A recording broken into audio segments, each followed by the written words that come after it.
Hey, aujourd'hui on se retrouve avec un Get Ready With Me, donc du make-up aux cheveux à l'outfit, il y aura de tout. Vraiment pour moi c'est mon go-to look quand je sais pas comment me maquiller, le truc ultra simple que je fais vraiment en 10 minutes chrono. Bon j'avoue je suis passée en 10 minutes, je suis en une demi-heure, make-up, coiffure etc. Et c'est vraiment un look super simple à réaliser et en même temps hyper rapide. Et qui pour moi passe partout, ça fait pas trop, ça fait pas non plus pas assez et puis voilà. Bref, si cette vidéo vous intéresse je vous laisse la visionner. Comme d'habitude, mes réseaux sociaux juste ici, je vous invite à m'y rejoindre et puis on commence de suite.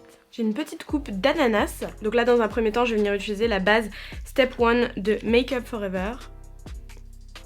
J'en mets à peu près cette dose là sur ma zone T. J'ai déjà mis ma crème hydratante. Alors ensuite ce que je fais c'est que je prends mon pinceau 104 de Zoeva, je mets un petit peu de MAC Fix Plus dedans et je viens mettre à peu près ça de fond de teint sur ma main. C'est le Dior que j'ai en teinte 3W normalement, 2WO pardon, excusez-moi, c'est le Dior Backstage. Pour moi c'est vraiment l'un des meilleurs fonds de teint parce que en termes de tenue c'est quelque chose, il tient super bien. Il n'y a pas besoin de limite, pas besoin de le poudrer, il n'y a pas besoin de faire de retouches. La couleur c'est la couleur parfaite et en termes de couvrance, moi c'est pile poil ce qu'il me faut. J'aime pas les fonds de teint trop épais. Moins il y en a, mieux je me porte parce que je mets déjà trop d'anti-cerne. Et en vrai, j'ai pas envie qu'on voit 4 couches de fond de teint sur mon visage dans la vraie vie. Ensuite pour les cernes, je suis obligée en ce moment de passer par un correcteur. Donc ça peut être soit l'highlighter, soit ça peut être un correcteur orangé. Et là le correcteur orangé que j'utilise c'est la teinte Apricot Medium de Double Wear d'Estée Lauder. Quand même, à vous il y a une différence. Franchement ça camoufle bien la couleur du cerne. Et j'ai une envie là depuis quelques temps de me mettre à la peinture. Mon pinceau qui m'a fait penser à ça. Mais vraiment j'ai trop envie de me mettre à la peinture. Ils sont vides. J'ai 3 concealer Tarte et les 3 de la même couleur. Et les 3 ils sont quasiment à moitié finis. Et je sais pas à quelle heure j'ai ouvert les 3 en même temps, je comprends pas. Oh là non, dis-moi qu'il y en a encore. Please. Quand faut y aller, faut y aller. Ouais. Peut-être mis un petit peu trop. Un petit peu trop. Un tout petit peu. Donc là moi ce que j'adore faire c'est laisser bien l'anti-cerne sécher sur mes cernes, s'imprégner. Et en attendant je fais mes sourcils. Donc c'est le graphite, le Super Brow de Kat Von D que j'utilise. Et mon pinceau c'est un Zoeva, un 317.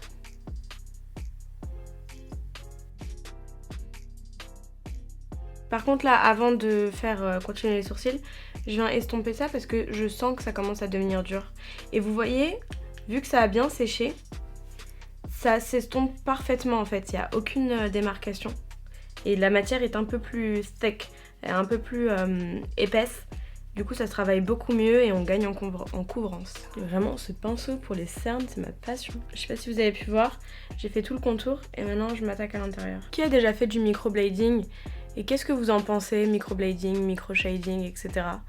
Personnellement j'ai jamais rien fait sur mes sourcils. Si ce n'est les colorations, vous savez les colorations semi-permanentes Benefit là. Ou une autre marque. Après le microblading, je trouve ça sympa quand c'est bien fait. Ça dépend des techniciennes et quand c'est vraiment effet poil à poil. Je suis pas fan des sourcils déjà maquillés, enfin avec une forme déjà très prononcée. Par exemple, je sais qu'il y en a qui aimeraient bien avoir cette forme là, mais sans forcément se maquiller. Moi je trouve pas ça, je trouve que un visage ça devrait garder son charme naturellement, et un visage naturel c'est pas forcément avec des sourcils aussi bien tracés, aussi nets et aussi prononcés. Je sais pas si je me fais comprendre. Par contre ma phobie c'est celles qui sont ratées. L'angoisse.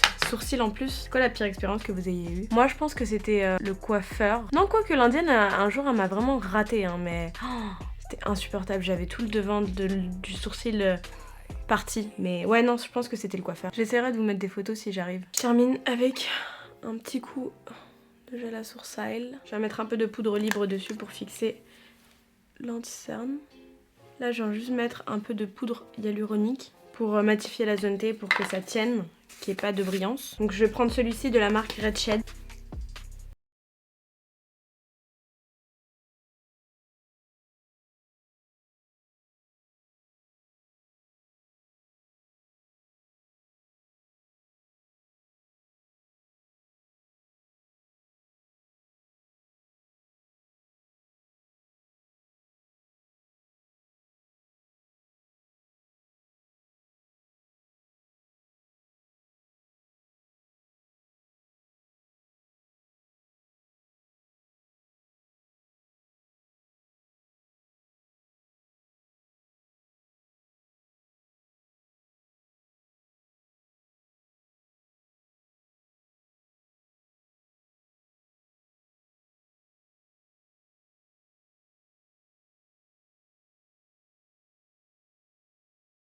Je vais venir mettre un petit peu de mascara.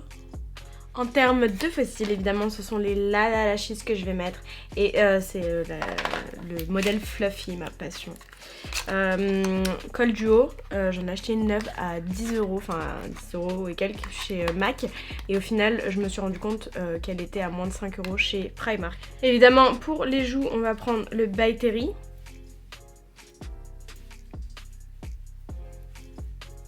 Et pour les lèvres, le 07 de chez NYX.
Sur ce, je reviens clôturer cette vidéo, j'espère que ça vous a plu. Si c'est le cas, comme d'habitude, mettez des likes, abonnez-vous. Je vous fais tout plein de gros bisous, à très très vite. Mouah.